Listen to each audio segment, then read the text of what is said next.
On a sweltering afternoon in the East Indies, a Dutch ship anchored off the coast of a bustling port. The crew, led by a stern Calvinist minister named Pieter, stepped onto the dusty streets of a town teeming with life. The air was thick with the scent of spices, the sound of distant drums, and the chatter of a diverse crowd. Pieter, dressed in his black clergy robes, felt a mix of determination and unease as he surveyed the scene. This was not just any port. It was a crossroads of cultures where the influences of Hindu, Buddhist, and Muslim traditions intertwined like the roots of ancient trees. The Dutch had arrived in the East Indies with a mission: to spread their version of Christianity, to expand their trade empire, and to convert the locals. But as Pieter walked through the narrow streets, he realized that the task would be far more complex than he had imagined. The people here were not just passive recipients of his teachings, they were a vibrant tapestry of beliefs and practices that had been woven over centuries. Pieter's first encounter was with a group of Muslim traders. They were friendly but guarded, their faces etched with the wisdom of generations. These traders, or predicanten, had long-established roots in the region, their influence stretching from the bustling ports of the Indian Ocean to the quiet villages of the East Indies. They had arrived centuries ago, bringing with them not just goods, but also their faith. Arab merchants had set up posts along the southern coast of Ceylon, while others from India, China, and Arab lands traded and settled in places like Sumatra, Malaya, and the Straits of Malacca. Over time, they had intermarried with the locals, spreading their religion and customs. In the coastal settlements of Sumatra and Aceh, most of the rulers were already Muslim by the time the Portuguese arrived in the early 16th century. The Muslim presence was strong, with significant enclaves in northern Ceylon and the East Indies. Even in the Cape of Good Hope, a community of Muslims had begun to grow, influenced by the diverse travelers who passed through the region. Pieter knew that the Dutch had a similar mission in Ceylon. The Portuguese had waged intense campaigns against the Muslims, forcing many to flee to the highlands of Kandy and the east coast around Batticaloa. By the time the Dutch East India Company, VOC, took control, Islam was still a powerful force in the region, with Muslim rulers and sizable populations in West Java, the Moluccan Islands, and other areas. As Pieter continued his walk, he noticed the syncretic nature of the local religions. In Ceylon, Islam had blended with local customs. Tamil and Sinhalese traditions had been absorbed, and the language of Tamil had become the native tongue for many Muslims. Women interacted more freely with men, and marriage ceremonies were grand affairs. In the East Indies, the influence of Sufi divines from the 13th to 15th centuries had led to a blending of local shrines, holy figures, and observances into Islam. Sufis had embraced many local aspects of folklore and observance, making the religion more accessible and less demanding. But it wasn't just Islam that had found a home in these lands. Hindu and Buddhist traditions had arrived centuries earlier, carried by traders and monks from India and China. In Ceylon, Vedic observances and myths had developed alongside their counterparts in southern India since 1500 BC. The Ramayana, the ancient Hindu epic, referred to the island as Lanka, hinting at a long shared cultural history. Buddhism, introduced by monks sent by Emperor Ashoka in the 3rd century BCE, had become deeply intertwined with the political and social life of the Sinhalese people. The tooth relic of the Buddha, brought to Ceylon in the early 300 CE, became a symbol of both religious and political power. In Java and Sumatra, Hindu and Buddhist traditions had predated Islam by several centuries.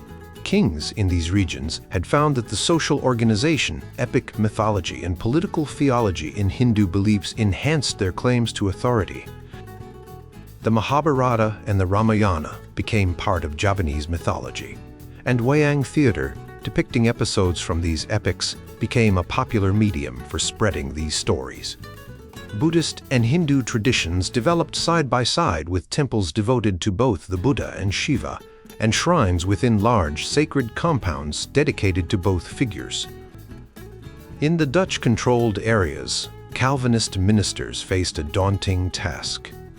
They encountered a complex web of religious practices and beliefs, from the more structured traditions of Islam, Buddhism, and Hinduism to the local folklore and magical practices of the indigenous peoples. Calvinists believed in an exclusive confessional creed with strict disciplinary boundaries, but the people they met had long traditions of religious fluidity, assimilation, and hybridity. As Pieter stood in the heart of the port, he realized that the challenge was not just to spread his gospel, but to understand the deep roots of the local traditions. The people he met were not just potential converts. They were a living, breathing part of a rich and complex cultural landscape. The journey to conversion would be a long and difficult one, but Pieter was determined to see it through, even if it meant confronting the very heart of the world he had come to change. In many parts of the world, when native peoples converted to Reformed Christianity, they often saw it as a new way to achieve the same things they sought through their traditional rituals: protection, prosperity, and healing. The first ministers in the East Indies and Formosa were often surprised by how eager people were to be baptized, even before they heard the teachings of the Protestant gospel. Some had already been baptized by Jesuits, and many saw baptism as a way to connect with the spiritual and healing powers they associated with water. For example, in the 1650s, people in Formosa complained that they were not being allowed to go to school without the promise of baptism. In 1695, a chieftain near Makassar asked ministers to pray for his healing during a Sunday service, even though he didn't believe in the Christian God and still worshipped his own deities. In Formosa, converts from villages like Sinkin, Bakalan, Solon, and Matau were deeply committed to praying and kneeling before they went hunting or worked in the fields. They believed that their traditional gods brought good harvests, but ministers like Robert Junius and George Candidius quickly emphasized that it was the Christian God who controlled the crops. The local political landscape played a crucial role in these conversions. The Dutch East India Company, VOC, and the Dutch West India Company, WIC, only allowed missions in areas they controlled or where local rulers agreed. They hoped that promoting Calvinism would make the local people more loyal. However, this also meant that conversion was often driven by political and social needs rather than personal spiritual conviction. For many native peoples, changing their religion was a way to align with the ruling powers and gain protection. One of the first Dutch ministers, Caspar Wiltens, noted that people in the region did not understand religion as a set of beliefs, but rather as a means to achieve practical goals. He observed that a king in Bachin converted to Christianity to gain protection from the Portuguese and then switched back to Islam to form an alliance with the king of Ternate. This pattern was common. People often changed their religion based on what would benefit them politically or socially. In the late 1630s, leaders in Sinkin, Formosa saw converting to Calvinism as a way to show loyalty to the VOC and protect themselves from their enemies in the Syrian plains. In Dutch Ceylon, Buddhist communities received protection from the kings of Kandy. So the VOC had to be careful not to upset them. In Brazil, where the sugar industry was crucial, the plantation owners resisted WIC rule and rejected Calvinism. To keep the peace, the Dutch allowed a more diverse religious environment. But this did not win over the planters, who remained loyal to Portugal and the Catholic Church. The principle of quaes regio, aeguus religio, the ruler of a region determines its religion, was applied by the VOC. They allowed missions in territories ruled by Christian or sympathetic leaders. For example, in 1645, a village in Kabobo, West Saram, showed interest in Christianity because they wanted to break free from the Muslim ruler of Ternate. When the VOC secured control over Ambonese territories in 1676, ministers hoped to preach to Muslims in those areas. Local rivalries also influenced conversions. In 1674, the elder of Hatcherwan, West Seram, rejected missionary efforts because he feared the Muslim Raja of Sisiulu. In 1678, ministers waited to see the outcome of conflicts on Seram's southern coast before deciding whether to offer conversion. When local leaders agreed to baptism, their subjects usually followed. In 1673, the ruler of Tagalanda Ternate accepted baptism and allowed his people to be educated in Christianity. In Formosa, the lack of a central authority made it easier for the Dutch to convert villages to their rule and religion. Baptism often came with social privileges that made it attractive. For example, the Batavian minister, Johannes Roman, complained in 1648 that people sought baptism to marry or gain freedom from slavery. The Reformed Church provided assistance to the poor, which attracted many in need. The VOC required its personnel to marry Christians. So many Asian women who wanted to marry Europeans sought baptism. Converts also received protections from enslavement and better chances at freedom. Sometimes, the reasons for conversion were quite practical. In 1676, a man named Sahailu in Amboina approached an English pastor for baptism because he feared punishment for stealing pepper from the VOC. In 1674, the elders at Kabobo on Seram Island were more interested in the gifts and benefits of conversion than in the religious teachings. The king of Kaudipan, who turned from Islam, was baptized in 1673, but the ministers noted that he was also looking for protection from his enemies. The Batavian consistory often lamented that many who claimed to be Christians did so for non-religious reasons. They were suspicious of people who sought baptism to gain church alms or other privileges. In 1730, the Batavian minister Hendrik Heideggers complained that many inlanders sought baptism for worldly advantages. In Ceylon, the Colombo consistory compared Tamil and Sinhalese converts to opportunists in the late Roman Empire who sought baptism for political gain. Despite these concerns, many native converts continued to practice their traditional customs and observances alongside their new Christian faith. They did not see a conflict between the two, and this hybrid practice confounded the Dutch ministers. The Amsterdam classis hoped that these converts would not only learn the teachings, but also live a holy walk as witnesses to their faith. However, many Christians in Ceylon attended Reformed church services and sent their children to company schools while still participating in Buddhist and Hindu ceremonies. Muslim converts in the East Indies continued to avoid pork, circumcise their sons, and pray 5 times a day. In Brazil, African Christians often refused to attend church, worked on the Sabbath, and engaged in practices that the Dutch considered immoral. For Calvinists, the gap between their expectations and the reality of conversion in the colonies was a source of frustration. They believed that true conversion should lead to a deeper understanding of Christian teachings and a more disciplined life. However, the low number of full members in the Reformed Church, as indicated by those who took communion, showed that most native converts did not fully embrace the strict boundaries of the Reformed faith. This hybrid religious practice raised deep questions about the possibility of non-European people living as true Reformed Protestants. The early Dutch colonizers in places like the East Indies, Ceylon, and Suriname faced a big challenge: how to spread their religious beliefs among the local people. These local people had their own religions and customs, which made it hard for the Dutch to simply impose their beliefs. One of the biggest issues was baptism. Baptism is a ceremony where someone is welcomed into the Christian community, and it was a key part of the Calvinist, a type of Protestant faith. In 1617, a Dutch minister named Meinert Zoon, working in Banda Niera, wrote about his concerns. He worried that too many people were being baptized without being properly taught about Christianity. He said, "It worries me that so many people are baptized here. It seems better to wait until they are taught first." This was a common problem across the Dutch colonies.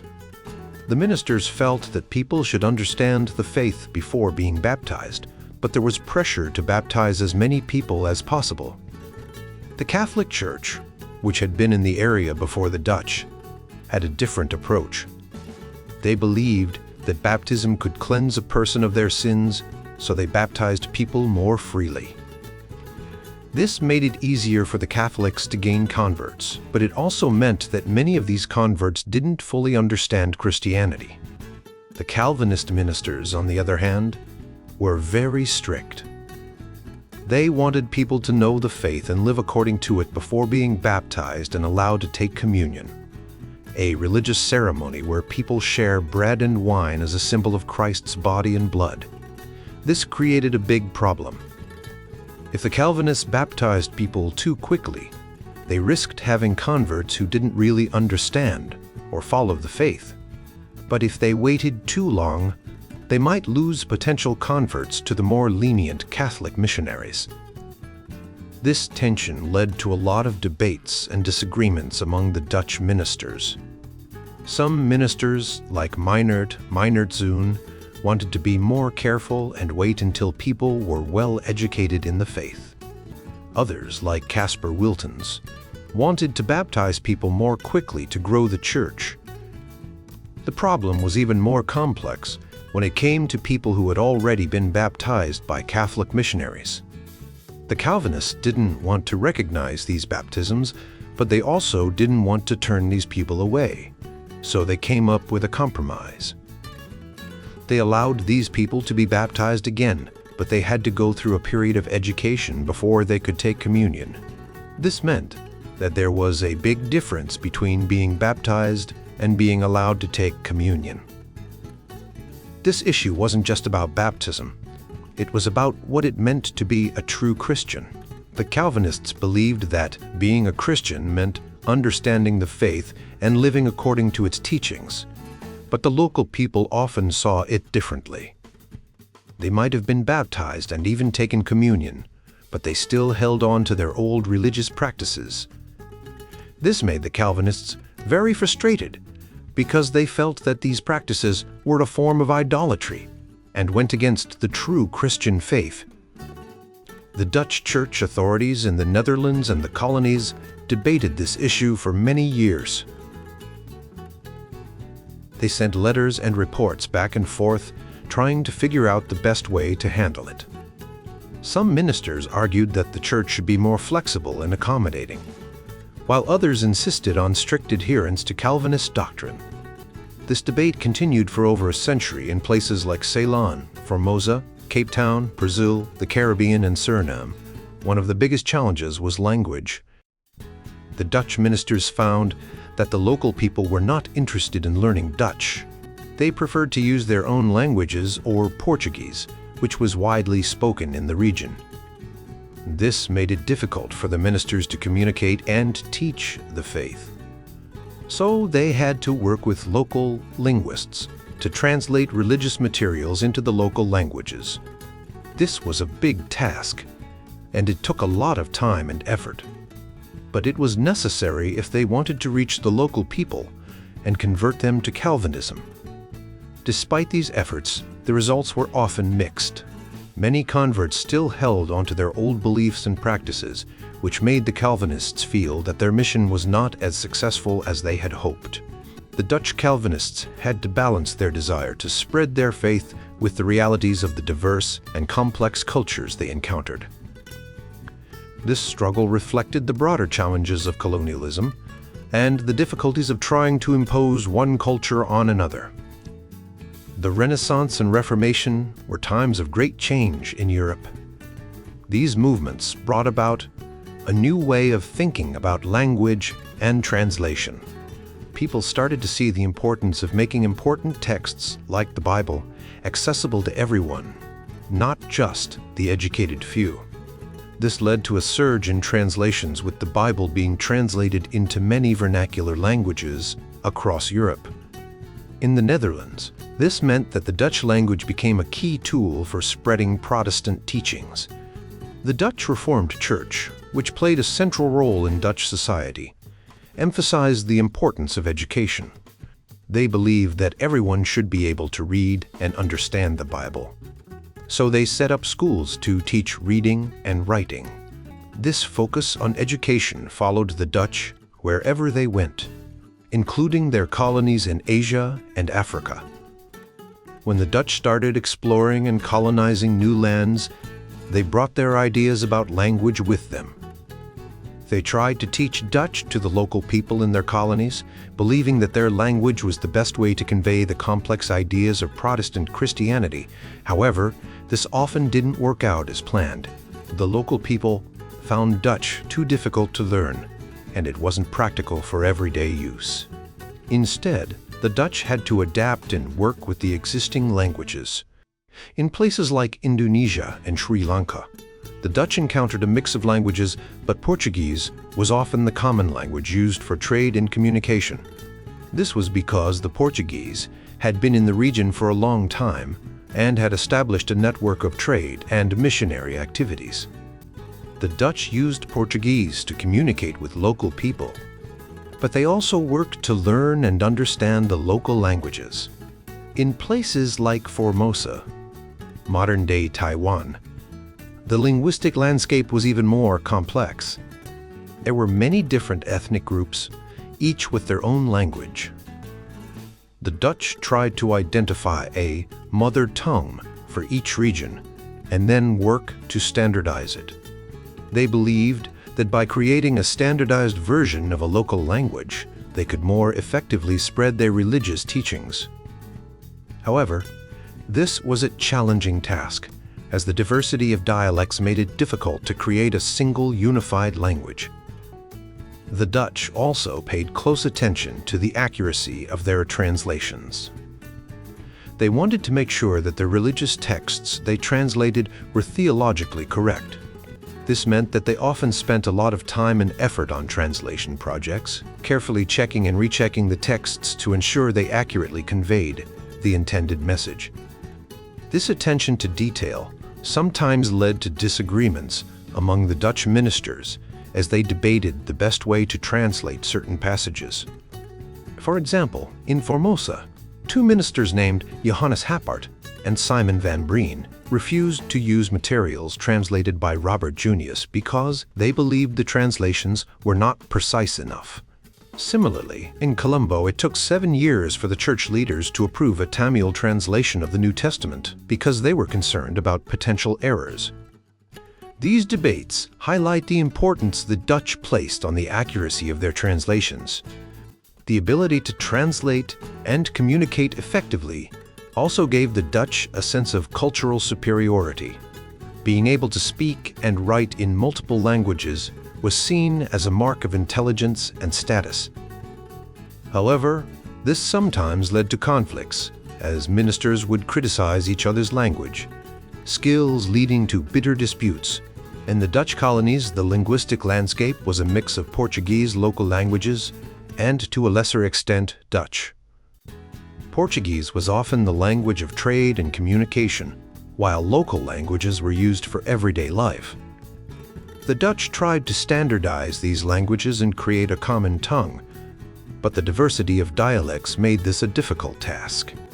Despite these challenges, the Dutch continued to work on translation projects, seeing them as a crucial part of their mission to spread their religious and cultural values. The Dutch merchants and ministers who set foot in Ceylon, the Malabar coast, and the Coromandel coast found themselves in a world where languages had deep roots. The languages they encountered were part of the Indo-Aryan family, which had been around for over 2,000 years. These languages had replaced the earlier Austronesian languages, which were originally spoken by the native people. As the Aryan communities settled in these areas, they brought with them their own languages, like Sinhalese, which became the main language in Ceylon. Sinhalese, however, didn't stay the same. Over time, it was influenced by other languages, like Malay, Arabic, and Dravidian languages, which were spoken by traders who came to Ceylon. Pali and Sanskrit, the languages of Buddhism and Hinduism, also left their mark as religious teachers spread their beliefs across the island. In the north of Ceylon, Tamil, a Dravidian language from southern India, became very common. In other parts, like the Malabar and Coromandel coasts, languages like Malayalam, Kannada, and Telugu were widely spoken. One of the Dutch translators, Johannes Ruhl, found it easier to learn Sinhalese because of the work done by Jesuit missionaries. The Jesuits had already created grammars in Tamil and Sinhalese, which helped Ruhl and other Dutch translators communicate with the local people. By the time the Dutch arrived, Sinhalese was the main language in the central and southern parts of Ceylon, while Tamil was more common in the north. In the Atlantic, where the Dutch had trading posts and settlements, the language situation was very different. The Dutch encountered a wide range of languages, from Algonquin in North America to Tupi-Guarani in Brazil, Akan in Ghana Bantu in Luanda, and Khoisan in the Cape of Good Hope. In the Americas and Africa, the Dutch tried to convert the native people and slaves, but they focused mainly on the Tupian languages in Brazil.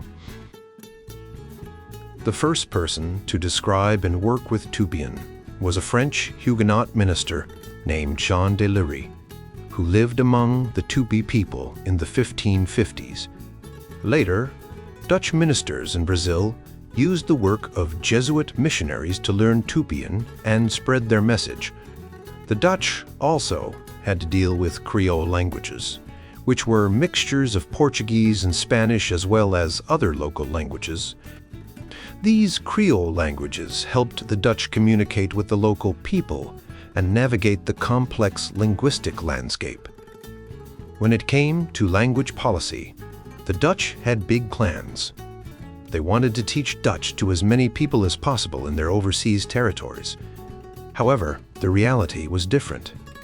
Portuguese was already widely spoken, and many people found Dutch too difficult to learn. There were also not enough Dutch teachers, so the Dutch had to adapt. They often used Portuguese or local languages to communicate with the people. Some local people did learn Dutch and helped the Dutch ministers and officials in their work. In places like the East Indies, Ceylon, Formosa, and the Cape of Good Hope, the Dutch tried to teach Dutch in schools, but this was not always successful. In the Atlantic, where the Dutch had less control, they focused more on using Portuguese to communicate. In Ceylon, the Dutch tried to replace Portuguese with Dutch, but this was a difficult task. They even set up schools where both Dutch and Tamil students could learn from each other. The Dutch also faced challenges in New Netherland and Brazil. Portuguese was not seen as a threat, and the Dutch did not make a big effort to teach Dutch. In the Cape of Good Hope, the Dutch governor Van Goens tried to teach Dutch to the slaves, but there was no consistent effort to teach the Khoisan people, who spoke a language with click sounds. The Dutch settlers in the Cape eventually developed a new language called Afrikaans. Even though the Dutch ministers believed that teaching Dutch was important, they often found it difficult. Some, like Philip Baldeus, thought it was too hard for the local people to learn. In the Banda Islands, for example, the church refused to let baptized members take communion unless they could understand Dutch. The Dutch set up schools to teach the Christian faith in Dutch and local languages, but these efforts were not always successful. In the late 1600s, there were debates about how to approach language and conversion. Some, like Simon Catt, argued that Dutch should be taught more widely. Catt believed that Dutch was a special language, even suggesting that it was the oldest language in the world, spoken by Adam and Eve. He thought that teaching Dutch would help spread the gospel and bring books to the people.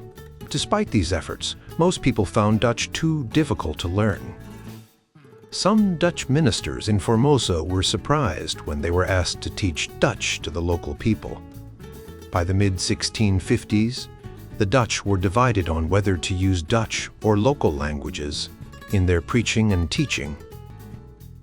The Dutch had to balance their religious and political goals. They wanted to spread their faith and establish control, but they also needed to communicate effectively with the local people.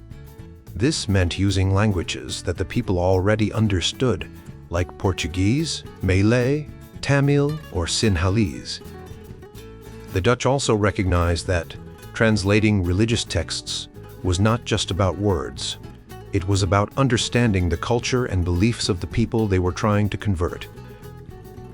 For the Dutch, the mission field was not just a place for spreading their faith. It was also a place for studying languages.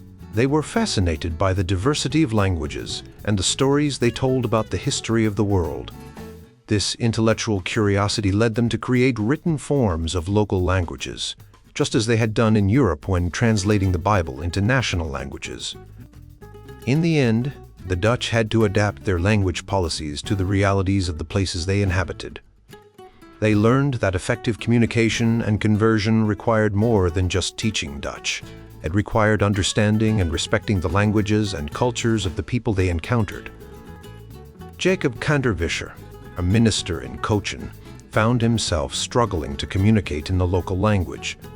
Despite being in the region for 6 years, he only managed to preach once in the local tongue, and even then his message was hard to understand. Many other ministers faced similar challenges. Some were held back by age, health issues, or the sheer difficulty of learning a new language. The busy workload of being a pastor, without dedicated time for language study, made the task even harder. Wilhelm de Bitter, a minister in Banda, wrote to the governor, General Joan Matswijgekker, in 1672, detailing the obstacles he and his colleagues faced in learning Malay. He pointed out the lack of language materials like dictionaries and grammars, and the small staff meant there was no time for language lessons. De Bitter also noted the differences between the local dialects and the Malay spoken in Batavia and Amboina, making it even more challenging to communicate effectively. Zacharias, Kying, a schoolmaster in Amboina, observed that linguistic diversity was a common issue in missionary work. Petrus van der Worm, in 1692, reported that the languages in the Amboina region were quite different from those in Java. Harmanus Cola de Horn, visiting the island of Haruku from Amboina in 1694, decided not to administer the Lord's Supper because he hadn't mastered Malay and couldn't read a sermon in the language. The use of Portuguese and the Dutch language policy also hindered the learning of native languages. In Ceylon, the study of Sinhalese and Tamil didn't gain momentum until the early 1700s. Few Dutch ministers in South Asia could speak these languages fluently before then. It wasn't until the establishment of seminaries in Nallur and Colombo that ministers were specifically tasked with learning Sinhalese or Tamil. In Formosa, after the departure of early missionaries like Candidius and Junius, the Dutch government's push for the Dutch language led to a lack of emphasis on learning local languages. The influx of Portuguese-speaking people in Batavia also reduced the focus on Malay during the mid-1600s. Despite these challenges, native interpreters and teachers played a crucial role in helping Dutch clergy. Kying wrote about his visit to Manipa, where he relied on a local translator to make himself understood. Cat, in 1693, acknowledged the help of native linguists who taught him about the similarities between Malabar, Tamil, and Sinhalese. He worked with Sinhalese teachers like Pieter, Jaz, and V. Kramazinga, and a Portuguese expert, Modeljar Dom Antonio. Tamil and Sinhalese proponents and ministers, such as Adrian de Maid, Jan Philipzoon, Philip de Melho, and Philip Emmanuelzoon, were vital in translating religious materials. Rogier Hendrickzoon, a lay reader in Amboina, was promoted to proponent in 1625 because of his fluency in Malay, which improved the quality of sermons. Daniel Gravius credited native linguists for helping him translate catechisms and prayers into Sinken. Dutch Calvinists, with the help of native linguists, translated religious materials into local languages for nearly 2 centuries. Frederick de Houtman, the brother of a Dutch explorer, created the first Dutch Malay dictionary in 1603 while imprisoned in Esse. Albert Roll, a merchant for the VOC, translated the 10 Commandments, the Lord's Prayer, and the Apostles' Creed into Malay in 1611. He also wrote a primer for teaching children and a longer work that included a catechism and edifying dialogues. Ministers and lay linguists continued to revise and expand these materials throughout the 1600s.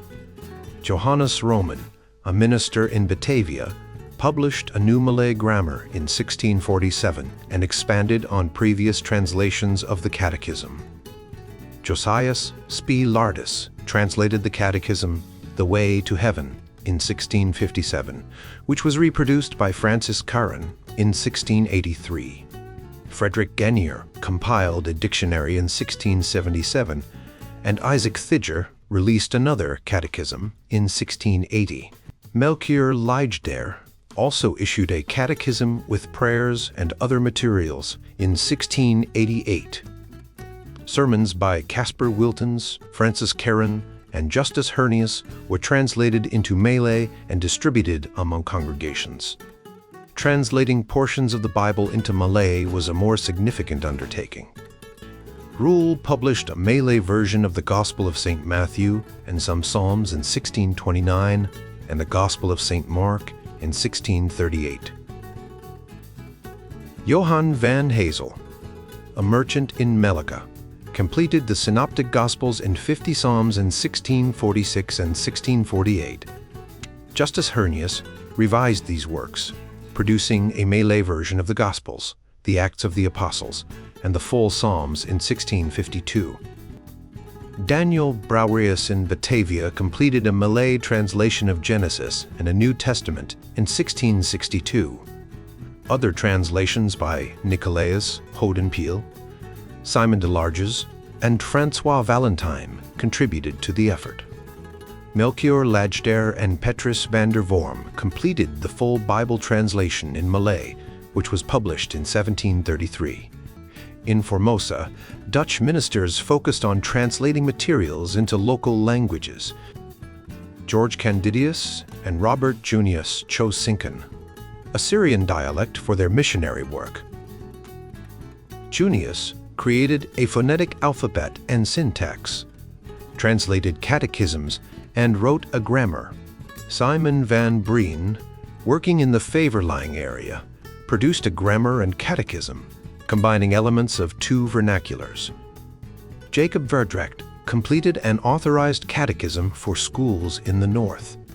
Johannes Happart, Daniel Gravius, and Anthony Hambrook collaborated on translating the Gospels of St. Matthew and St. John into Sinken. These works became important for later British Protestant missions. In Ceylon, translations in Tamil and Sinhalese initially circulated in manuscript form. Philip Baldeus, self-taught in Sinhalese and Tamil, compiled grammars and published a work in Tamil that included the Lord's Prayer, Apostles' Creed, Catechism, and prayers. He also translated St. Matthew with Adrian de Mage. Simon Cat and Johannes Roux, working in the seminary at Colombo, translated portions of the Bible and other materials into Sinhalese. Cat produced a catechism, and Roux composed sermons and published the first grammar of Sinhalese in 1700. Catechisms, grammars, dictionaries, and sermon collections circulated across Ceylon and the southern coasts of India. A conflict between Cat and Roux in the late 1690s highlighted the complexities of language work. Cat, who had served in Ceylon for 30 years, criticized Roux's translations, arguing that they conveyed a mistaken and bad sense of Reformed doctrine. Rule, in turn, found errors in Cat's work and set out to revise and retranslate the Catechism and prayers. The dispute reflected different approaches to translation. Cat believed in the humanist principle of translating the general meaning, ad sensum, rather than translating word for word, ad verbum. He emphasized the importance of understanding the cultural and semantic context of the text to convey its true meaning in the local language. This approach was crucial for effective communication and the spread of Reformed teachings. Rule, a missionary in Ceylon, was a man of few words when it came to direct confrontation. When Cat, another missionary, presented his theories about the translation of religious texts, Rule didn't respond directly. Instead, he asked the church leaders, known as the consistory, to have a group of native linguists review his catechism. The consistory agreed and held several meetings discussing the matter with the governor, Gerrit de Heer. The governor then formed a committee to assess both Rule's catechism and Cat's critique. The committee included ministers Isaac van der Bank, Rudolf Meerland, and Johannes Bergui Jason, as well as VOC officers Abraham Vini and Gregorius de Costa, along with some unnamed native linguists. They carefully read the materials and interviewed both Rule and Cat separately. After much deliberation, the committee decided that Rule's translation was accurate. Cat, who was upset by this decision, accused the native linguists of being intimidated by Rule. However, the consistory dismissed Cat's complaints and demanded that he apologize for his unfounded accusations, promise not to discuss the issue again, and hand over all his papers to the Amsterdam classis and the Batavia consistory. Despite Cat's loss, this incident highlighted how personal conflicts could intertwine with linguistic and religious debates, especially in a foreign land. It also showed how important it was to balance historical and social contexts with religious orthodoxy. Following this, the work of Rule and Cat inspired further efforts to translate religious texts into local languages. In 1737, the first printing press in Ceylon was established by Governor G. W. Baron van Imhoff. This was a significant step, as it allowed for the printing of religious materials and encouraged more translation activities. The Colombo consistory, with the governor's approval, appointed a team to translate the Gospels and other religious texts into Sinhalese. Within a few years, the consistory approved translations of the Gospels of St. John and others for use in Sinhalese schools. Predikanten like J.P. Wetzelius and Willem Conning created catechisms tailored for different audiences from children to adult learners. The church also focused on making religious texts accessible in Tamil. In 1714, a Lutheran pastor named Bartholomeus Ziegenbalg completed the first Tamil translation of the Bible in the Danish colony of Tranquebar. However, Calvinists found issues with Ziegenbalg's work, believing it had a Lutheran bias and lacked linguistic sophistication. In 1740, Governor van Imhoff urged the minister Adolf Kramer and later J.P. Wetzelius to work with native linguists to create an authorized Reformed edition of the Tamil New Testament. This project took several years, but in 1753, S.A. Bronsfeld completed the Heidelberg Catechism in Tamil, which was published the following year. The Colombo consistory continued to produce and revise translations of religious texts throughout the 1750s. In Brazil, the situation was different. The Dutch West India Company, WIC, used Portuguese as the primary language to communicate with the diverse population, which included Portuguese, Creoles, Luso-Brazilians, and Luso-Africans, as well as Tupi and African peoples. Church ministers often relied on Portuguese and Spanish to reach these groups, and the WIC purchased translations of the Bible and other religious texts in these languages. Some ministers tried to learn Tupian, but most relied on native translators. In 1637 and 1638, ministers in Recife attempted to set up schools for Tupi children and adults, but the plan was abandoned due to lack of interest. David Dorsalier produced a Heidelberg Catechism in Portuguese, Tupian, and Dutch, though it was never published. Johannes Apricius, a teacher and minister, completed a dictionary and worked on a new edition of the Heidelberg Catechism. Despite the WIC's efforts to promote Dutch, the language did not spread widely among the local population. In 1625, the WIC trained 6 young men from the Potiguara tribe in the Netherlands to serve as translators, but this was a rare exception. In the East Indies, Formosa and Ceylon, a 2-tiered approach emerged. The Dutch language was primarily used by the elite, while Portuguese and local vernaculars were used for broader communication. In Batavia, for example, Portuguese and Malay were widely used, and despite occasional efforts to enforce Dutch, these languages remained dominant. The consistory in Batavia used Maardijkers, Portuguese-speaking converts, as catechists in Portuguese-speaking neighborhoods, and Malay and Portuguese were the primary languages in churches and schools. In Formosa, the VOC and the Church tried to promote Dutch as the language of instruction, but this policy was met with mixed results. In the 1640s, the consistory and colonial government initiated a Dutch language policy, but it was accompanied by continued efforts to translate religious texts into local languages like Sinken and Faberlang. This bilingual approach aimed to teach children Dutch while adults continued to use their native languages. A seminary was established in Sulang in 1659 to train young native men in Dutch and theology, but the project was short-lived due to the Chinese invasion in 1662. In Ceylon, the Dutch language policy was also unsuccessful. Portuguese remained the dominant language, and the lack of Dutch-speaking instructors made the project unrealistic.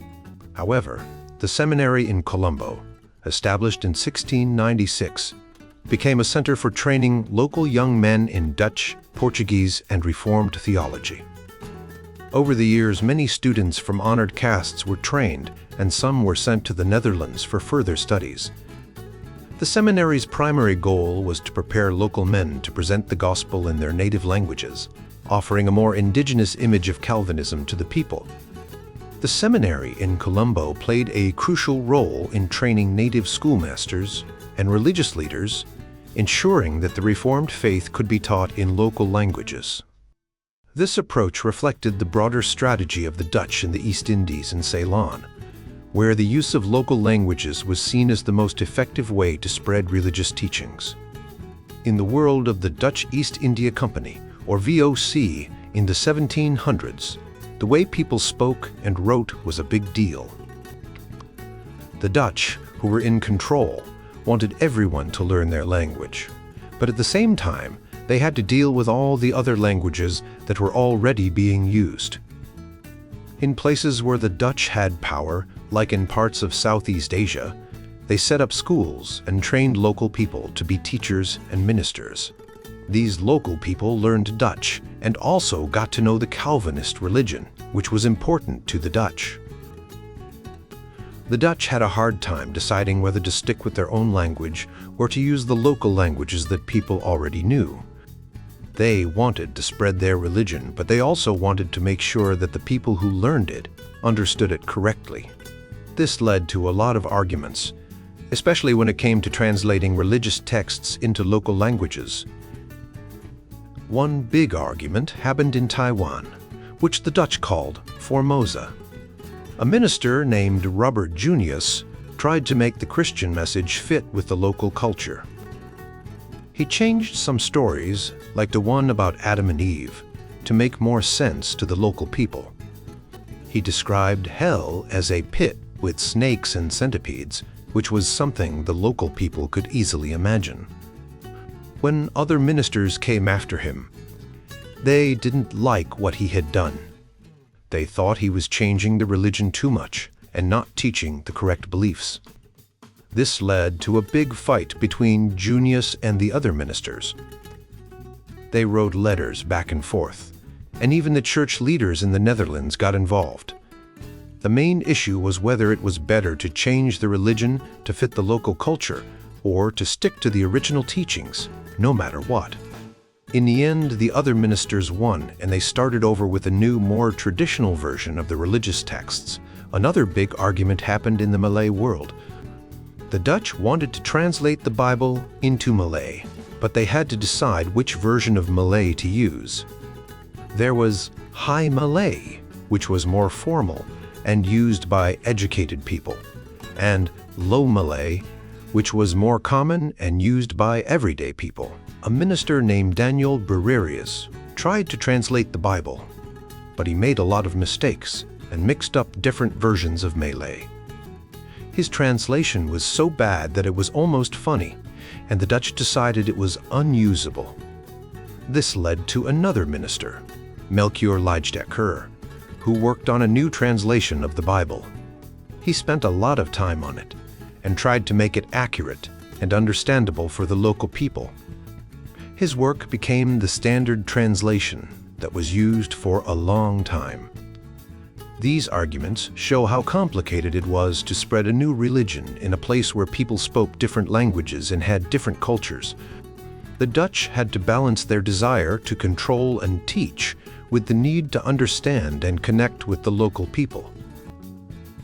In the end, these debates shaped how the Dutch interacted with the people in their colonies and how the religion was practiced in those places.